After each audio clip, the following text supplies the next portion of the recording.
All right. Well, our next speaker is one of my personal favorites.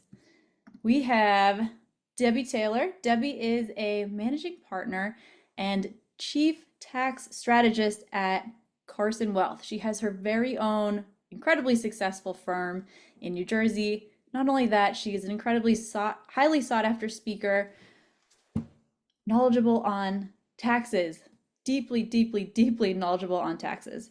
And Debbie also leads our monthly masterclass, so much so that we call her Queen Debbie here at Holista Plan. If you haven't seen Debbie present yet, you are in for an incredibly special treat. We have her every month, a couple of times a month, but we also had her at our tax journey at Nitrogen that we hosted in October. And when I tell you, every single room that we had with Debbie speaking was standing room only. When I say those rooms got so hot, there was no extra room. You were in for an incredibly special treat. And luckily for us, we have unlimited space here on our virtual Zoom. So with that, Debbie, I would love to hand it over to you.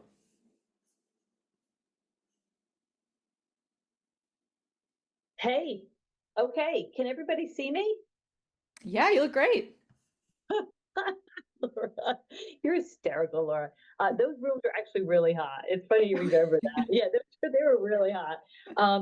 So Laura, I just want to mention, I've been sitting through this, entire summit, fantastic speakers. And early on, somebody mentioned that this is the fourth tax summit.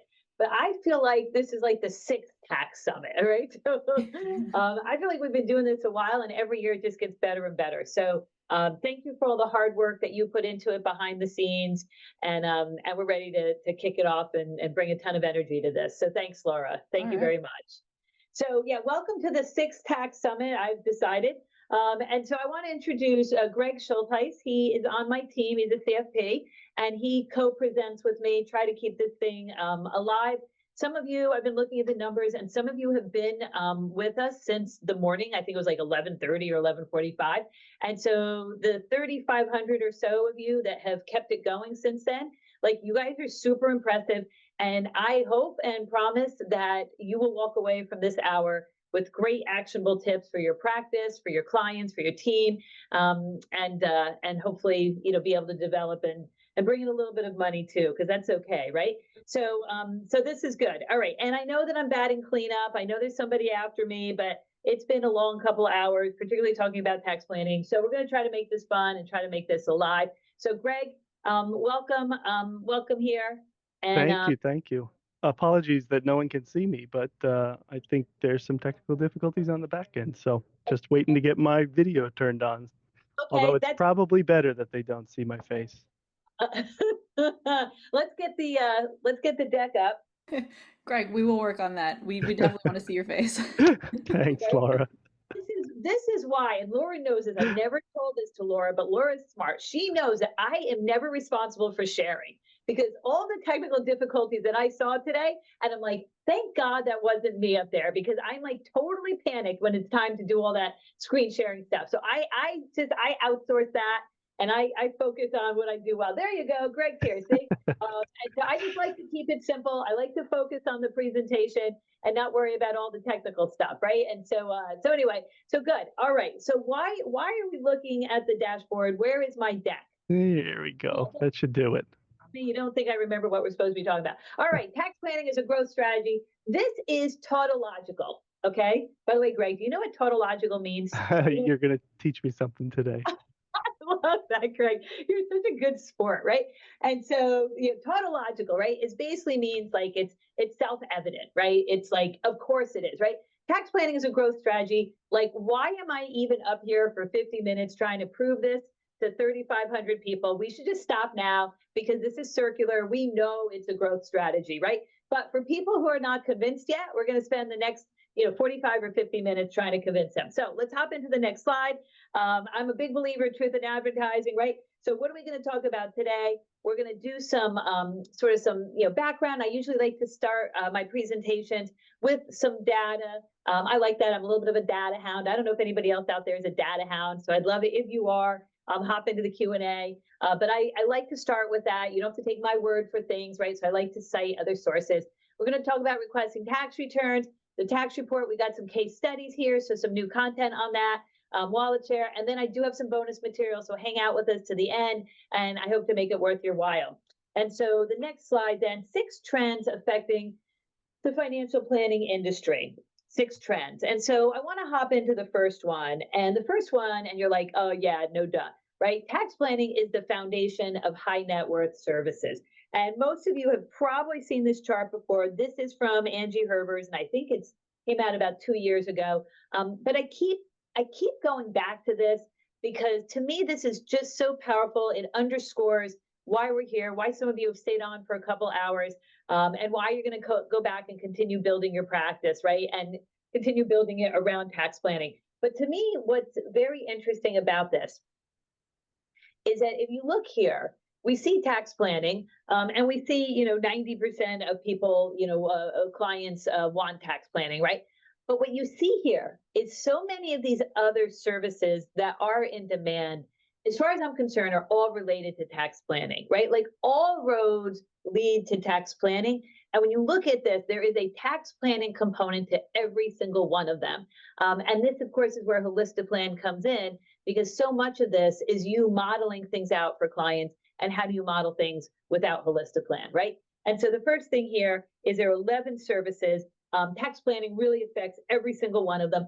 Sometimes it's small, like, okay, healthcare planning. There's a very small tax component in healthcare planning. It does exist, right? There are credits connected with healthcare, right? There's some things like that. But, it is a small part of it.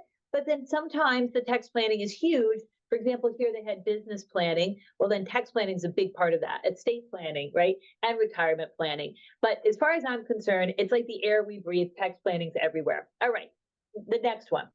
Top organic growing firms offer more services. And so this, to me, is very interesting because this is your competition, or this is what you want to be, right? So you want to be that top growing firm if you aren't already. And so whether you are or not, this is what your competition says that they're doing, right? They say that they're offering tax planning, retirement planning, investment planning, estate planning, right? Employee benefits, cash flow, business planning, right? They're out there and they're basically, look at this. They're basically, like, Greg, do you have a pointer on this where you can circle that, right? Is they're basically like 80%, right? 80% of these firms are basically saying that they're doing this work, right? And up. And so this is what your competition is saying, right? Whether you consider yourself one of those fast growing advisory firms, whether you're there or not, like, this is what your competition says that they are doing. And this is then, what you need to be addressing in your discovery talks with prospects and also with your existing clients, because this is your competition. And so if you ever notice on the highway, the Burger King is next to the Wendy's and it's next to the McDonald's, right? That is by design, right? All the car dealerships are right next to each other. That retail is all strategy. It's all by design, right? You have to think of yourself in that way, is that you have your peers. They are saying that they're offering these services. So you better darn well roll up your sleeves and start offering these services too, or a big chunk of them. And so something for you to be thinking about. All right, the next slide. So clients are wanting more thoughtful and more specialized advice, right? So you're getting sort of the theme here. 92% of wealthy investors desire tax planning, but only 25% receive it. Now, this is a spectrum group study. This is not Angie Herbers. I intentionally brought in something else because you're seeing like real consistency with this data. So whether it's CEG, whether it's Spectrum, whether it's Angie Herbers, it's amazing how consistent it is basically 85 to 90% of your clients are wanting tax planning and wanting additional services. But here, what's so interesting about this slide, and I call it mind the gap, right? Mind the gap, because you have 90% of clients saying, hey, I want these services, I expect these services. But look at what they're saying. They're saying that only about 25% are saying they receive these services, right? That's a big gap in expectations or in deliverables. And if you have a gap like that, then you need to be concerned, because if clients are expecting it and you're not delivering it, that can create problems down the road. We also see that gap in a number of other services here. So to me, this is a point of reflection for all of us, is to basically be like, hey, Our clients want these services. Higher growing firms at least say they're providing these services. And yet, when we ask the clients are not saying that they're getting these services.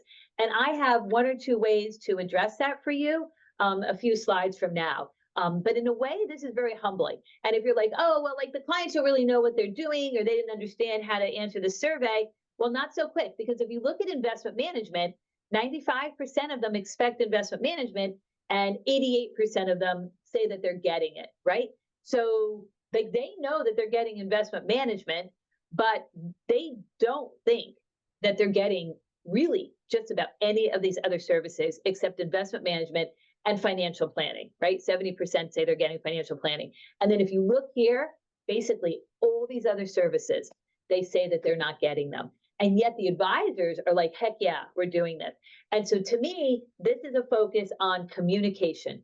You need an unbelievable communication strategy so that if you're claiming to offer a service, your client is acknowledging, yeah, I get that service, or yeah, my advisor offers that. So when you go down these lists and you're like, offer it, yes, I offer it, yes, I offer it, don't put yourself in your position, put yourself in your client's position and think, would my client say that I offer it? And if you're uncertain about that, then you need to bolster up your communication strategy. You need to provide more transparency, more visibility into what you're doing. And again, I have some suggestions on that.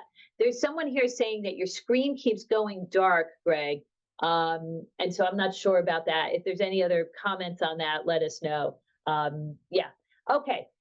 The fourth theme that I want to address here is widowed women leave advisors after the loss. And we've got some folks saying it looks fine, so we'll just stay with this then. Widowed women leave advisors after a loss. And it's interesting because Greg and I were meeting with a widow yesterday, actually, $4 million. And she is looking for additional help. So the husband was with an advisor.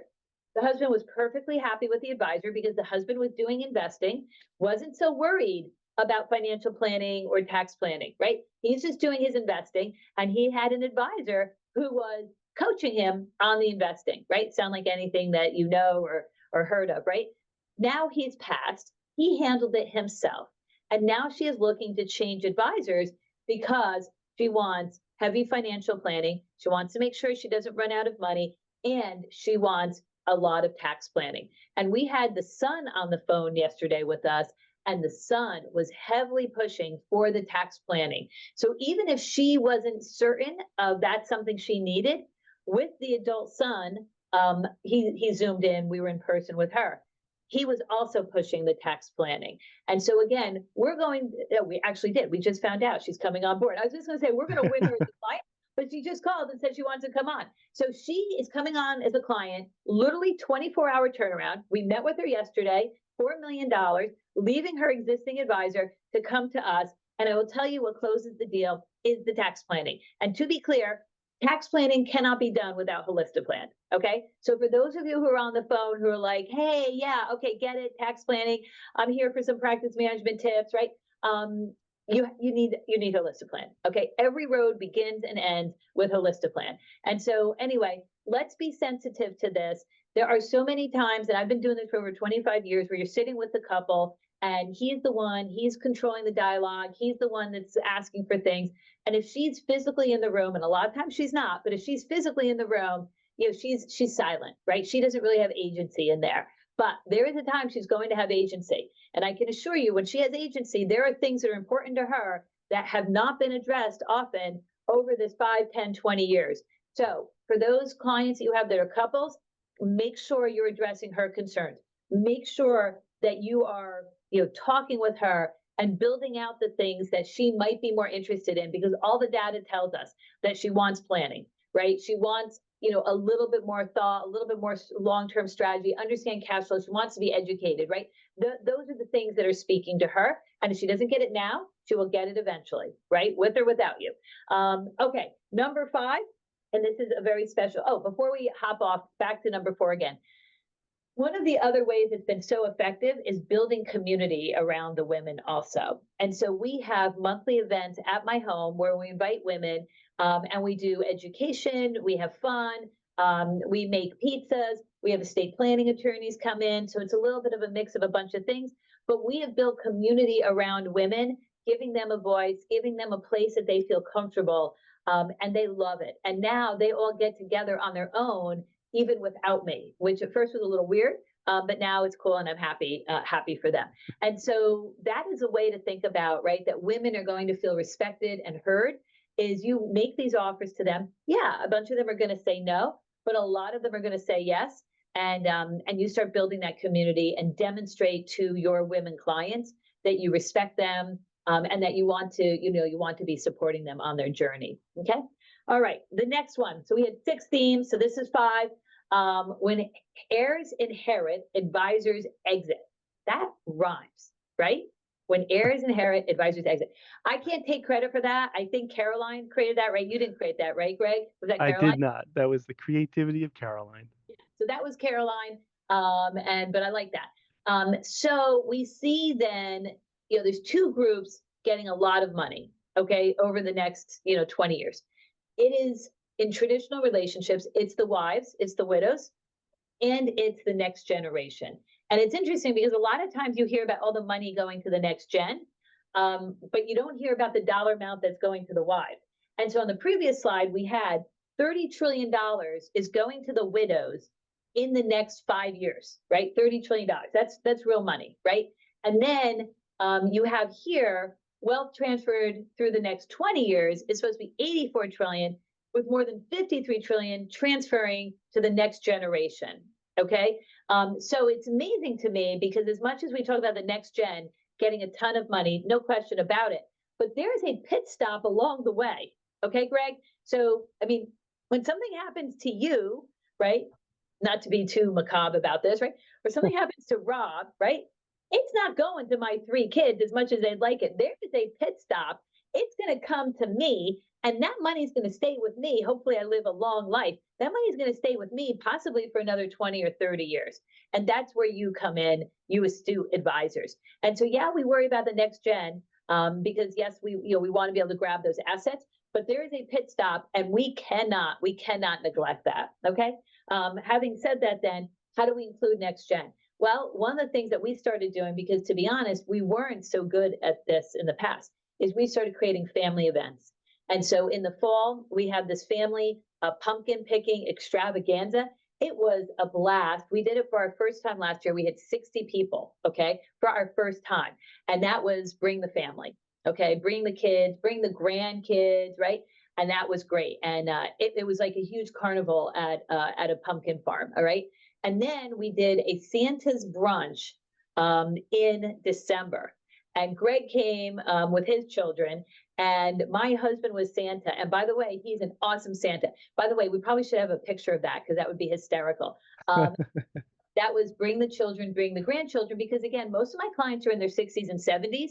So they're bringing their children, but they're also bringing their grandchildren. And so both of those events were a 10 out of 10. We had a photographer come. We sent the pictures to the, oh, by the way, James, I had one of my new clients basically giving me a hard time saying he doesn't believe in Santa and he doesn't believe that Santa should be exposed to his grandchildren. And I'm like, well, then why are you at a Santa's brunch? Okay. It was like a little sad. Like, you got to lighten up here, dude. Okay. And so anyway, yeah. So Santa is very real for us. And so we did those 2 events. And then one of the other things that we're doing now is when we are having our surge meetings, and we're going to talk about what surge meetings are, part of the confirmation is we're now saying to our clients, is there anybody else that you would like to invite to this meeting? Let us know, and we will email them the Zoom link or, email them the confirmation. Okay. Is there anybody else that you would like us to invite to this meeting? Okay. And so Garrett's got a question. What are some recommendations for family events when most of my clients are virtual? So during COVID, we had a lot of practice with it. Greg's going to give some answers too, which is great. But we were doing wine tastings during COVID that were virtual. Those were a huge hit. And that's where you could invite like next gen, that would be adult children. That does get a little bit pricey, but the clients love it. We actually also did like a champagne prosecco tasting. That was a huge hit. We did a cooking class. That's a little bit more reasonably priced. And you could probably include children in the cooking class, because maybe you make like cookies or cupcakes and decorate them. So we did a cooking class. And then also, yeah, I mean, those are some ones that probably you could include the family on for that. So that's good. All right, so let's think about next gen, how we can include particularly those adult children. And then the sixth trend we see, bring us back to Holistiplan, right, is technology enables advisors to provide services at scale. And you're like, yeah, Debbie, why are you talking about this? And I'm talking about this because originally, when we were providing tax planning, tax return review, it was either episodic / reactive, right? Where you're like, oh, let's do it for this client because this is like my large client, right? So let's do it for my A+ clients. Let's do it for these 5 people, right? Let's do it for Jim because he like gets all worked up about taxes, right? So it's very like episodic / for your larger clients, or it was reactive where, hey, like Susie calls, she's going through a divorce, and Susie's like, hey, can you just like look at this for me? Because my friend told me that my taxes are going to go up because now I'm filing single and I have all this income and now I'm really nervous about this, right? And you'd be like, oh, Susie, like I will work up something for you. Little did Susie know that was a back of the envelope thing and you were guessing as much as she was, right? But so in the past, it was very much done on an exceptional basis. And the point of technology and the point of Holistiplan is that all of your valued clients can be getting this service. Now, if you're like, wait a second, oh, the Santa brunch thing. Let me just mention is I love hosting events at my home, all right? And one of the reasons I did buy a home that has its large great room is so that we can host events there. And so if there's any way you could swing events at your home, I would recommend that. It's much more intimate. People don't feel rushed. They feel connected with you when they're at your home. They learn a little bit about you. And so if you can swing it at your home, in your backyard, under a tent, whatever it is, I highly recommend it. Okay. So this is what I'm going to get to, Stephen, right, is we want you to use Holistiplan for all of your most valued clients, right? So Stephen is getting at this in the chat, right? Is if you have 1,000 most valued clients, well, we're going to have to start segmenting. We're going to have to create a service matrix, which we have all of those things here, okay? And you're going to have to start determining, hey, can we deliver the tax report to 1,000 clients, right? Probably not, right? Probably not. You'd need like a whole workshop of elves to stay on the Santa theme, right? Probably not. So part of it is knowing your practice, knowing your bandwidth. And then also remember that you're going to be building, right? So even if right now we start at a certain point, this can be very aspirational. This year you do X, right? You do the tax report for your top, A and B clients. And then you build out next year, you do A, B, and C. But the point that I'm trying to make is you want to think of all of this at scale, not episodic, not reaction, where your client's like, hey, I'm selling a business. Can you do a tax analysis, right? Not episodic, not reaction, not exceptional, right? You want to think, how do I bring Holistiplan to all of my valued clients? And again, if you have 1,000 valued clients, obviously it's a little bit harder. But if you've got, let's say, 500 clients, and let's say it's 200 of them or 250 of them, you would consider your most valued clients, then let's figure out what we can bring to them that is connected with Holistiplan. And again, that's where your service matrix comes in, is maybe they all get the tax report because that's super easy. Maybe only half of them get the tax letter that you do in the beginning of the year, because that requires a little bit more work and a little bit more hunting and pecking, right? And so part of it then is just taking a step back, saying, okay, here are the services that I am providing or that I would like to provide according to Debbie, what we should be doing. We don't have the bandwidth yet to do all these things for so many people, but these services will go to my A client. These other services will go to my A and B. These other services will go to A, B, and C. And these other services will go only when requested. But I want you to start from a place of abundance, knowing that you have a technology tool that helps you to scale and break out of the old way of thinking, which is we only do this to react. We only do this as part of a meeting. We only do this when requested, right? That's that sort of scarcity thinking. and we don't want to be approaching it that way. Okay, so those are the six trends that I'm seeing. And so the next slide, right, is how are you using Holistic Plan to provide value without a doubt to your clients, right? How are you using Holistic Plan to provide value without a doubt to your clients? And so again, here's how I want you thinking is what services are you providing or do you want to be providing? And you do need to write that out, right? I want you to be thoughtful about this. I don't want us being reactive on this, okay? So Greg is thinking ahead. And so here's how another way you can think about this then is building out your annual service calendar. So this is our annual service calendar. It is a revolutionary concept. I can't tell you how many places I've been up against huge RIA, huge national firms, all household names. And the folks are saying to me, the centers of influence are saying to me, nobody's doing this, Debbie, right? Nobody has a service calendar where they are documenting what they're doing, what their service promise is. Like nobody's doing this. And so this service calendar has helped me to close more business in the last couple of years than anything else.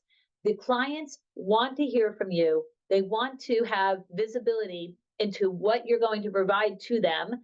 And this is the best way, short of showing them your widget factory out back, which none of us has, right? None of us have a widget factory, and that's why I built the service calendar.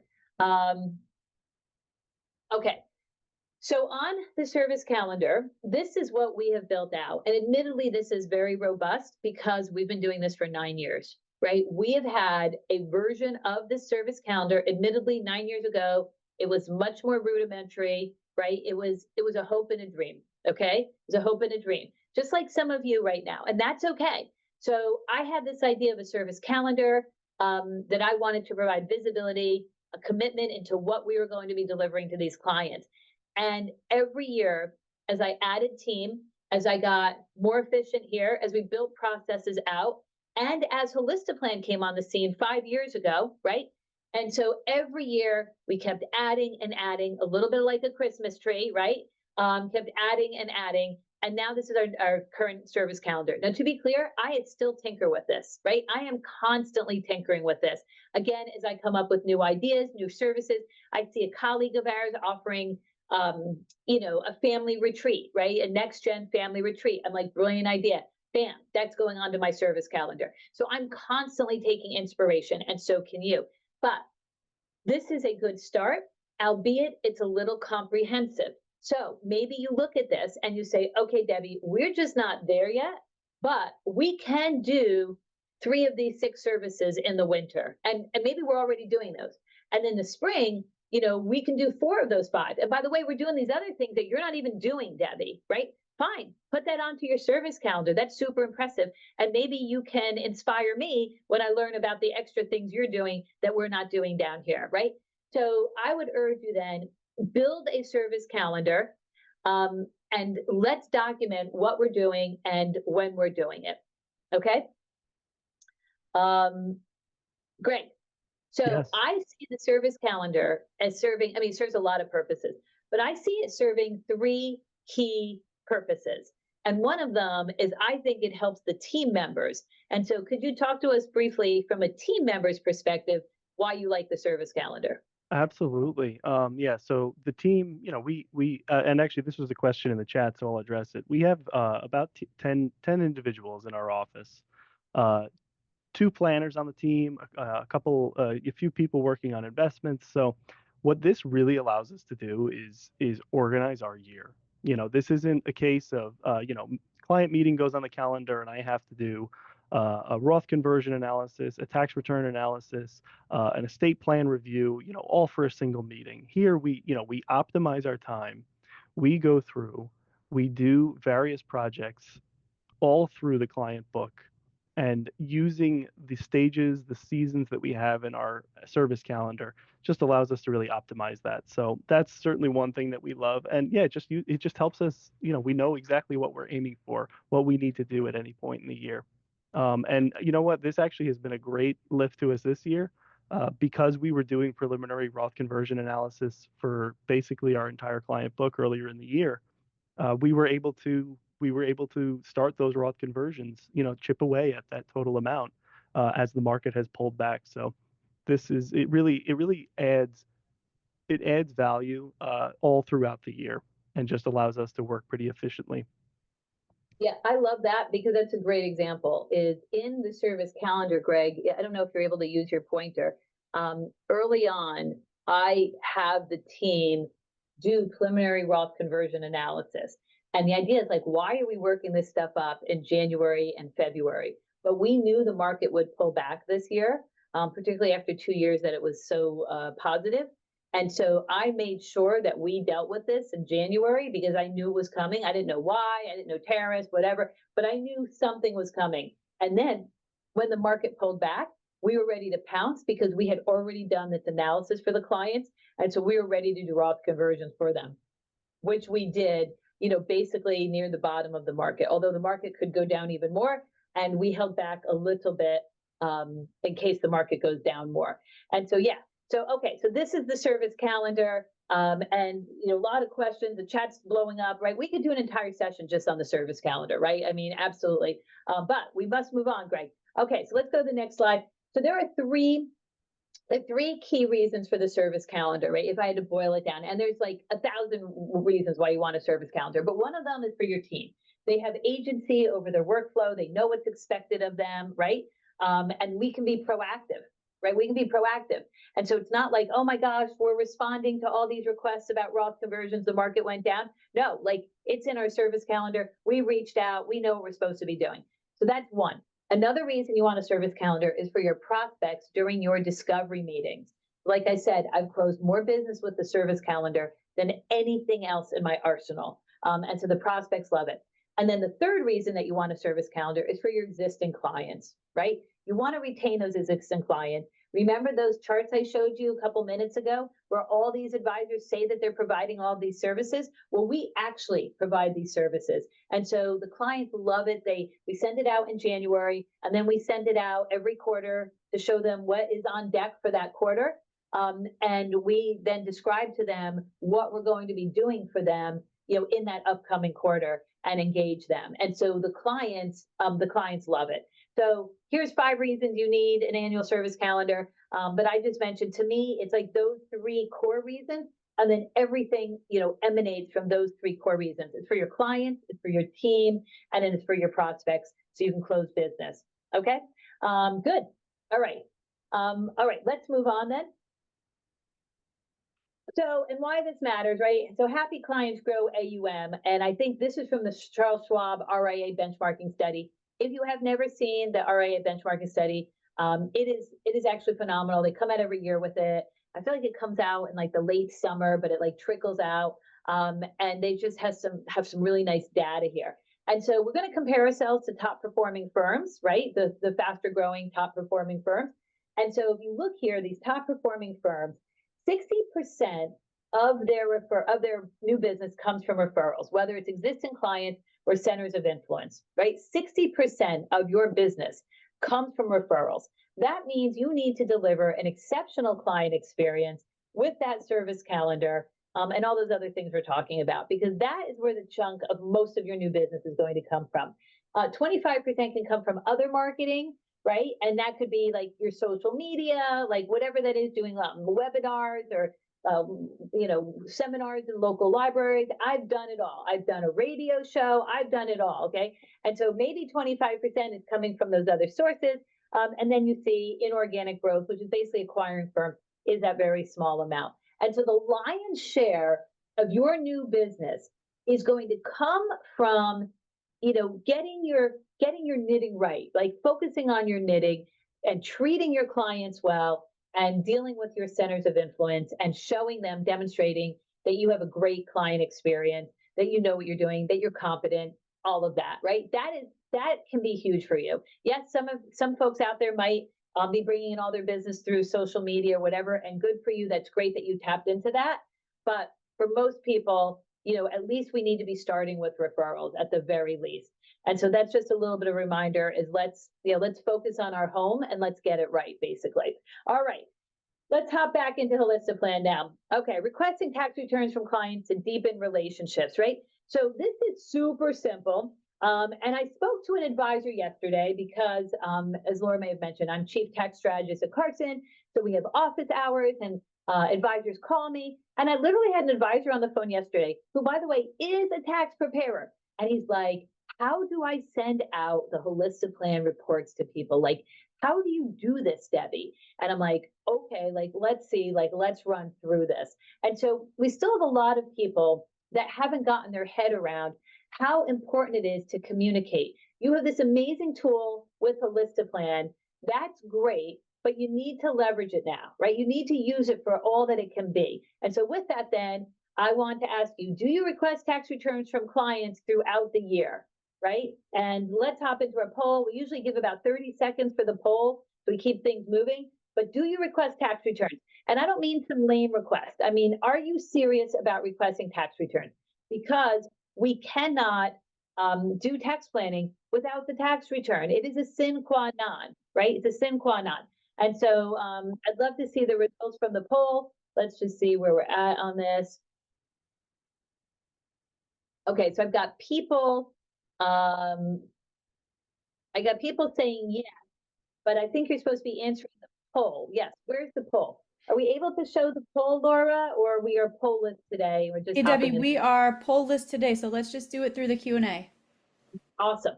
Okay, so I've got a number of people who are saying that they are requesting tax returns. And so let's hop into the next slide then, and we're going to dig a little bit deeper on this tax return part then. So why you should request tax returns. And I think, I think most of us know that that is the first step. All roads begin and end with the tax return and Holistic Plan, right? And so we have to do this. Now, sometimes, and again, the chat starts blowing up, right? What if the clients don't want to give it to you, whatever? Again, this could be a whole other masterclass. And I've talked about all of these things in the masterclasses, by the way. So those of you who have not subscribed to Holistic Plan yet, there are 2 years of masterclasses where I have addressed every single one of these topics, and sometimes several times. I've addressed the service calendar. It had its own hour masterclass, okay? I've addressed how to request tax returns, had its own hour masterclass.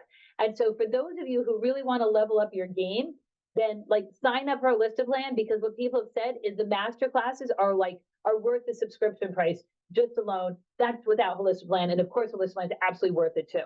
And so anyway, we cover all of this because we want you to be a great financial advisor, right? We want you to be the best. That is Roger Pine's commitment to all of you. And that is those are my marching orders to help you be the best. And so anyway, why we request the tax return, because we cannot do the tax planning without it, period. It's like so super simple. So you have 2 folks that you're collecting tax returns from. You have your prospects and you have your existing clients. Now the prospects are going to be easy because you're going to train them, right? You're going to train them that when you're meeting with them in your discovery meeting, you're going to tell them, hey, a big part of what I do and a big reason why you're hiring me is tax planning. And so in the next week or 2, if we decide to work together, you're going to give me your tax return. And they're like, that makes all the sense in the world. Never a problem. Your existing clients are going to be the ones who are like, hey, like you've never asked this of me before, or you've asked me, but you never really followed up, didn't really seem like you cared, or that's private, right? And so those are the folks that you've got to drip on. You've got to be super aggressive. We're going to show you what to do on that. And I will tell you, we literally get tax returns from over 95% of our valued clients. Literally, that is how good we have the system down. I'm sharing the system with you, and that should be you. Okay, that should be you. Okay, let's go to the next slide then. And here, so one of the reasons that we're able to get 95% compliance with our tax return request, which literally for us means that only a few people don't give us the tax return because we manage wealth for about 100 families. Okay, so literally means it's like 3 or 4 don't give it to us, and like that's someone who's super elderly. It's like really hard to get in touch with her anyway. It's like usually like a situation or 2 like that. Okay. We send out a monthly announcement, and here is what the announcement looks like. It's like little cutesy. I've used the same one for, I don't know, probably the last 5 or 6 years, 7 years. If it ain't broke, don't fix it. I just like it. Every year I look at it, we dust it off, and I'm like, I like this one. And then we have a weekly newsletter we send to clients, so we request it every week. And then 3 personalized email and phone calls when we need to start escalating. And that is around September, October. when I'm feeling ignored, and I don't like to feel ignored. And so that's when we start escalating what we do. And so this is part of how we're able to get such great compliance. Let's go to the next slide. So we need to track these tax returns when they come in because this is super important. And so one of the things that's really cool that I want to mention, and then Greg's going to come on, is that when Roger first designed the software, it was all about, hey, like, look at all these nifty things you could do with the tax return, right? And we're like, this is fantastic. I used to do all this manually. By the way, is anybody on the chat that used to review the tax returns manually and use the AICPA checklist? Do you remember that? It was like 20 pages long checklist, or the horse's mouth checklist, which actually I created. All right, well, I used to do that, and it was a nightmare, and it was stressful because you always felt like you were missing something because the tax return is 75 pages long, and you've got a 20-page checklist. What's going to go right there, right? Nothing. It's going to go wrong, okay? And so anyway, so we're just so happy that we had a tool that can enable us to review tax returns. But Roger started seeing that we're also managing businesses and we are reviewing these tax must. And so more and more then what he has pulled out then is creating is enterprise tools so that as we do this work for many, many of our clients, we're able to organize it, track it, filter it, and manage these workflows and manage the information. And so with that, to you, Greg, some thoughts on the dashboard.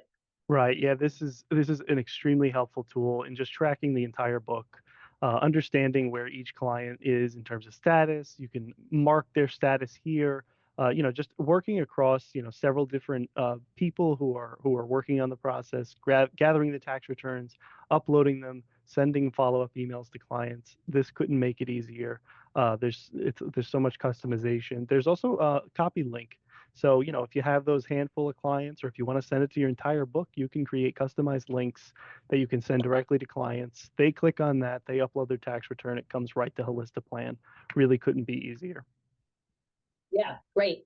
Greg, I'm looking, are we supposed to be done at 3:35 or did we have a little bit of a late start? I think we're aiming for 3:35. Maybe we'll steal some of everyone's rest time. We'll keep you all Laura, up. able to go 5 minutes over, Laura? Yep, so you can go until 3:35. 3:35. Okay, we're gonna have to boogie here. All right, Greg, let's go. Reviewing the tax report for valuable planning insights. I'm gonna take this from here then, Greg. All right, so let's go. So why you should use the tax report. I want to go to the next slide, right? The tax report is a fantastic summary of the tax return. Here is the 12-point tax return review checklist that we created. That is accessible to you. And so this is nice to share with clients, particularly if you're trying to convince them to get you the tax return. And then over the next few slides, we actually have the tax report. And so this is the first page of the tax report. This is the bottom of it, right? And then rolling along, they updated the tax report. So we have tax report 2.0.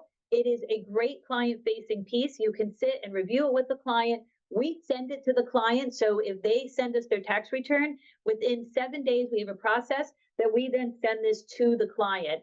And then on the last page is the observation report. And you want to look at the observation report to figure out ways you want to follow up with the client regarding tax planning. So this is really your first step of, hey, I got a tax return. Here's the tax report. Let me get this to the client, right? Because they got you a tax return, so you want to keep the communication open. But then you also want to go through the observation page and key items in the tax report to see what type of tax planning you might want to be doing for the client, okay? And with that then, we did put together 3 quick case studies. And so Greg, let's do the accumulator family. Why don't you hop in and demo this one quickly for us? Excellent. All right, so I will hop into my demo environment. And what we wanted to do here, so we have a relatively young couple, ages 36 and 37. This is Mr. and Mrs. Accumulator. And so what I wanted to do was just illustrate, some opportunities that we have for them. So they have $225,000 of total income. They have children, they've got about $300,000 in their 401ks, but maybe they're not maximizing the 401k. So what I wanted to do is just illustrate, how are we using Plan? How are we using, the information that we're gathering from the tax report to give us valuable insight for the client. So in this situation, we have a couple of options. Maybe we encourage them to maximize their 401k contributions. So what I've done is actually just created a scenario here. So I have my base scenario, but I also have a maximization scenario. And what I've entered in here, along with Jennifer's income, is this pre-tax savings deferral.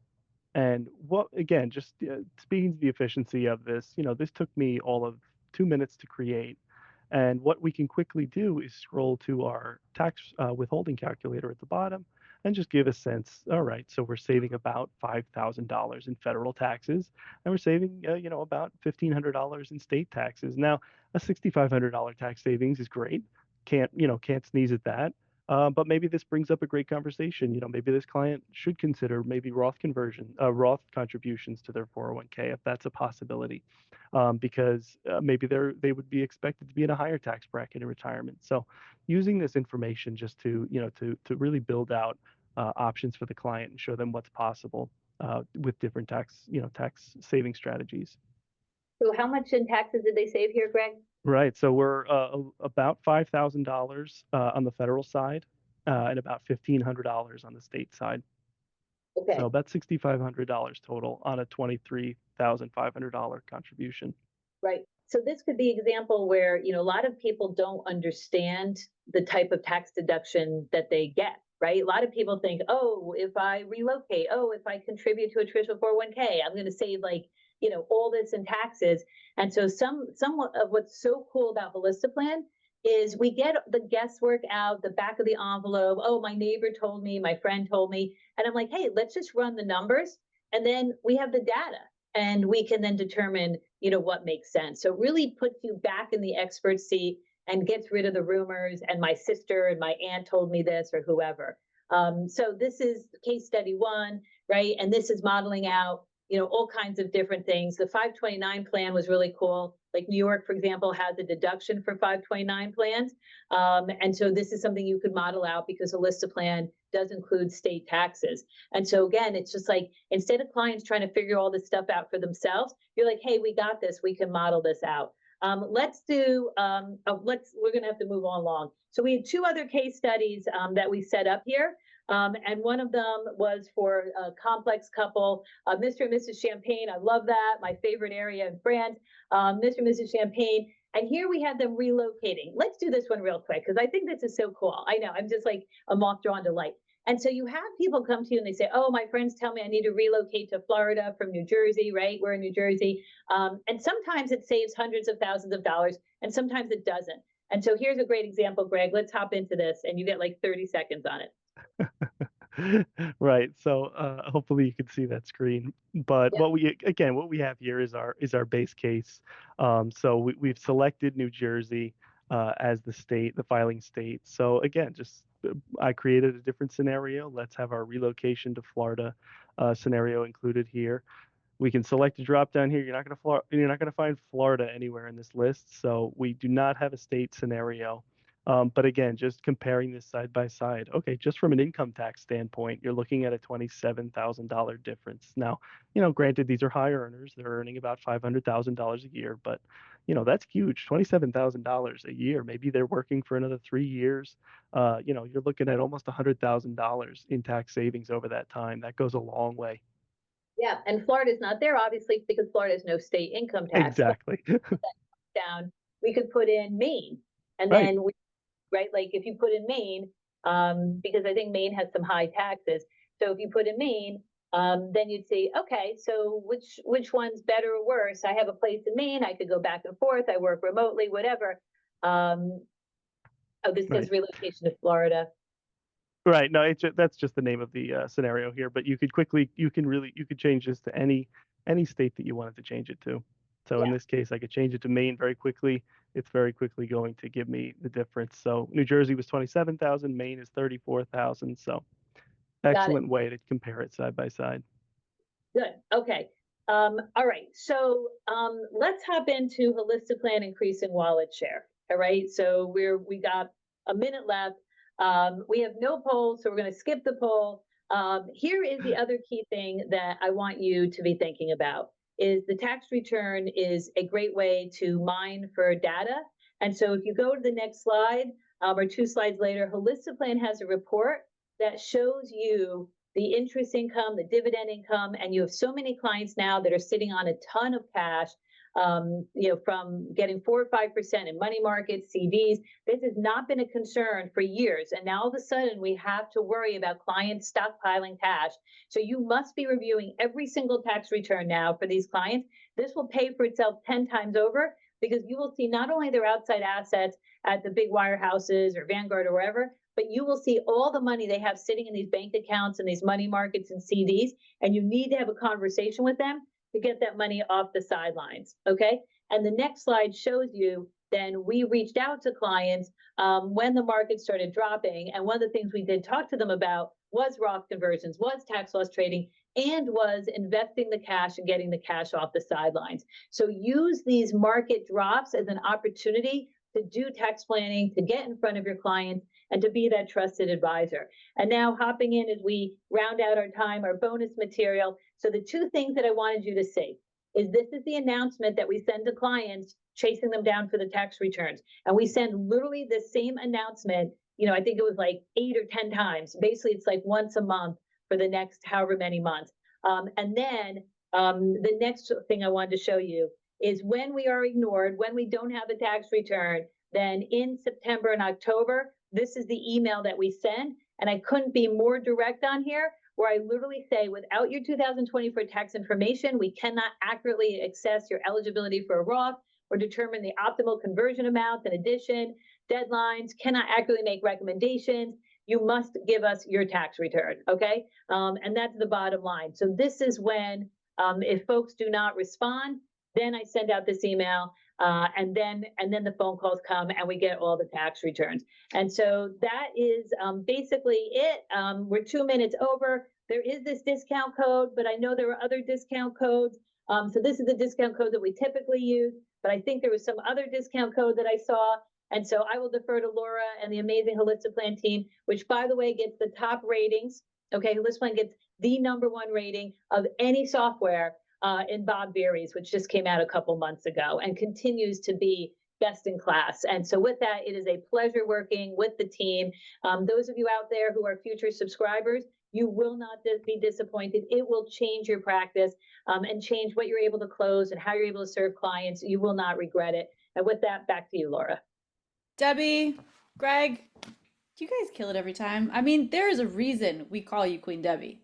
There's absolutely a reason. Greg, we need a name for you. So if you have any suggestions for Greg, drop it into the Q&A.